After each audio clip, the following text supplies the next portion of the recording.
সুপ্রিয় শিক্ষার্থীবৃন্দ, আসসালামু আলাইকুম সবাইকে। প্রতিদিনের মতো আজকেও আমি তোমাদের সামনে হাজির হলাম।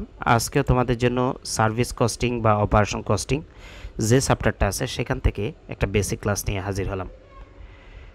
আজকের বেসিক ক্লাসটা সলভ করার আগে আমরা দেখব আজকের এই ক্লাসটি যাদের জন্য, তোমরা যারা MBA ফাইনাল আছো, অ্যাডভান্স কস্ট অ্যাকাউন্টিং সাবজেক্টের চ্যাপ্টার 5-এ, BBA অনার্স থার্ড ইয়ারে কস্ট অ্যাকাউন্টিং সাবজেক্টের চ্যাপ্টার 10-এ, BBS first course degree third ইয়ারে তাও কস্ট অ্যাকাউন্টিং সাবজেক্টের চ্যাপ্টার 8-এ এই সার্ভিস কস্টিং বা অপারেশন কস্টিং চ্যাপ্টারটা খুব ইম্পর্টেন্ট। আজকের বেসিক ক্লাসটা সলভ করব। বেসিক ক্লাসটা সলভ করা হয়ে গেলে তারপরে আমরা এই চ্যাপ্টারের যতগুলো ইম্পর্টেন্ট অঙ্ক আছে সবগুলো অঙ্ক আমরা ধারাবাহিকভাবে তোমাদেরকে করাবো।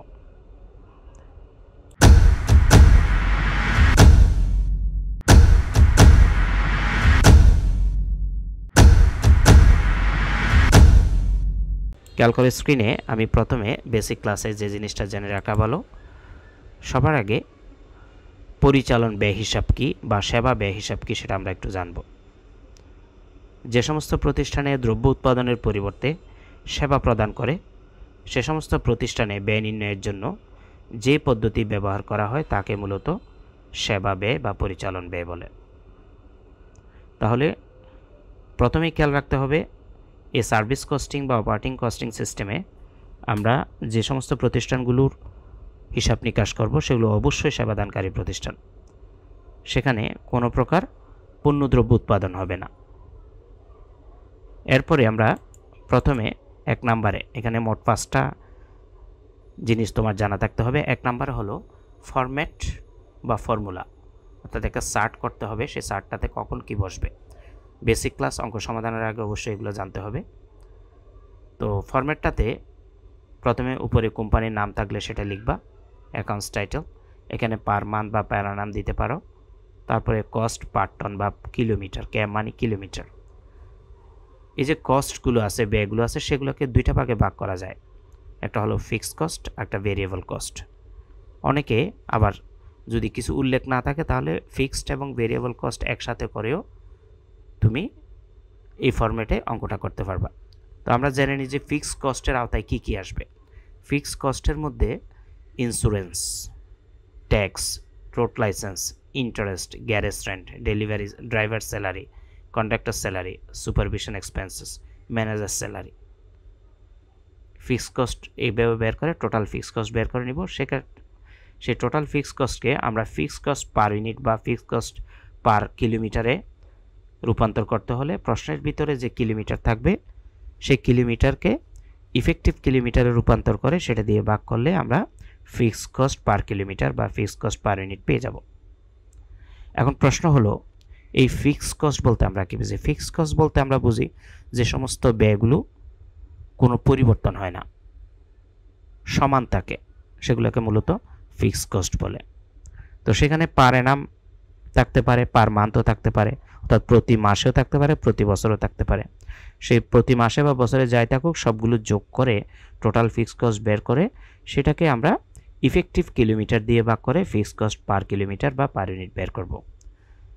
ফিক্সড কস্ট বের করা হয়ে গেলে পরের পেজে আমি দেখাচ্ছি। ফিক্সড কস্ট পার ইউনিটটা এখানে নিয়ে আসলাম, তারপরে ভেরিয়েবল কস্টটা বের করব। এখন ভেরিয়েবল কস্টে কি কি আসে? ভেরিয়েবল কস্টের আইটেমসগুলো হলো যেমন ডেপ্রিসিয়েশন, তবে এই ডেপ্রিসিয়েশন কখনো কখনো ফিক্সড কস্ট, কখনো কখনো ভেরিয়েবল কস্ট হয়। আমি কিছুক্ষণ পরেই দেখাবো তোমাদের কখন ফিক্সড কস্ট হয় এই ডেপ্রিসিয়েশনটা আর কখন ভেরিয়েবল কস্টে বসে। তো ডেপ্রিসিয়েশন ধরে নিলাম যে ভেরিয়েবল কস্টে রিপেয়ার্স অ্যান্ড মেনটেন্যান্সও বসে, cost of petrol, tyre cost, commission, lubricant, oil, fuel, gas etcetera, engine oil, overhauling. Overhauling শব্দের অর্থ হলো পুনর্বিন্যাস বা মেরামত খরচ, পেন্টিং এটসেট্রা। এগুলো হলো variable cost. Total variable cost বের করব। সেই টোটাল ভেরিয়েবল কস্টকেও আমরা ইফেক্টিভ কিলোমিটার দিয়ে ভাগ করে আমরা ভেরিয়েবল কস্ট পার ইউনিট পেয়ে যাব। ভেরিয়েবল কস্টের ফিক্সডের সাথে ভেরিয়েবল কস্ট পার ইউনিটের যেটা ফিক্সড হবে সেটার সাথে ভেরিয়েবল কস্ট পার ইউনিট যোগ করে আমরা টোটাল কস্ট পার ইউনিটটা বের করে ফেলবো এভাবে। এরপরে আমাদের ডেপ্রিসিয়েশন নিয়ে একটু আলোচনা দরকার। ডেপ্রিসিয়েশন অবশ্যই এটা কখন পরিবর্তনশীল ব্যয় হয়, আবার কখন স্থায়ী খরচের মধ্যে বসে, অর্থাৎ কখন ভেরিয়েবল কস্টে বসে, কখন ফিক্সড কস্টে বসে। খেয়াল করো, যানবাহনের অবচয়কে কেউ স্থায়ী আবার কেউ পরিবর্তনশীল ব্যয় হিসেবে গণ্য করেন।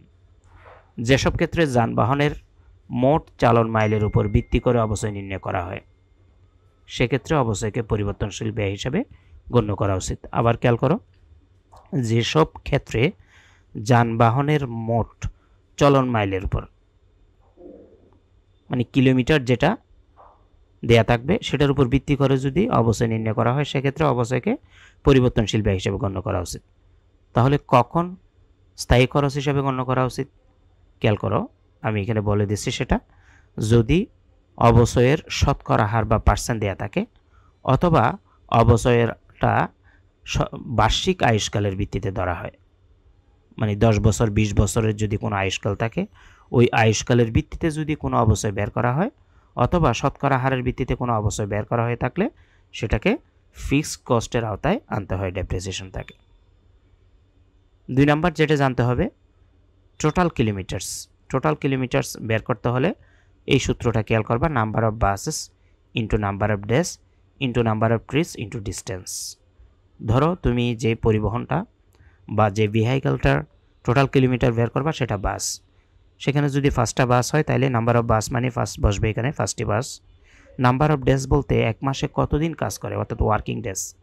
নাম্বার অফ ট্রিপস বলতে বাসটি কতবার আসা যাওয়া করে। ডিস্টেন্স মানে দূরত্ব, অর্থাৎ ঢাকা থেকে চট্টগ্রাম যদি বাসটি আসা যাওয়া করে, এই ঢাকা থেকে চট্টগ্রামের দূরত্বটা হবে ডিস্টেন্স।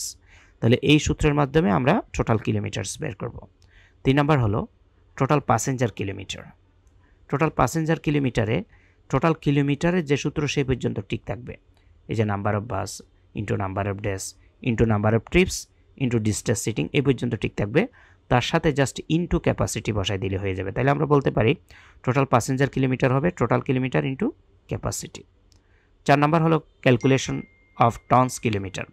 যদি টন কিলোমিটার বের করতে হয়, মূলত টন কিলোমিটার হলো মাল ক্যারি করার জন্য আমরা ট্রাক ইউজ করি, ভেহিকলস বা যানবাহনতে যখন ট্রাক হয়, সেক্ষেত্রে এখানে সূত্র হবে number of truck into number of days into number of trips into distance. এখানে খেয়াল করো, এই যে 2 নাম্বারে যেটা টোটাল কিলোমিটার বের করছো, এই জায়গায় শুধু নাম্বার অফ বাসের জায়গায় নাম্বার অফ ট্রাকস লিখে দিবা, ডিস্টেন্স পর্যন্ত একই থাকবে, তার সাথে ইন্টু টনস অ্যাকচুয়ালি ক্যারিড, অর্থাৎ প্রকৃতপক্ষে কত টন তারা ক্যারি করে, টন অ্যাকচুয়ালি ক্যারিড, এটা গুণ করে দিলে আমরা টন কিলোমিটার পেয়ে যাব। ফাইনালি 1 নাম্বারে টোটাল টেকিং পার মান্থ, প্রতি মাসে কত গ্রহণ হবে সেটা বের করতে হলে টোটাল কস্টের সাথে প্লাস করব ড্রাইভার কমিশন এবং প্রফিট প্লাস করে দিলে আমরা পেয়ে যাব।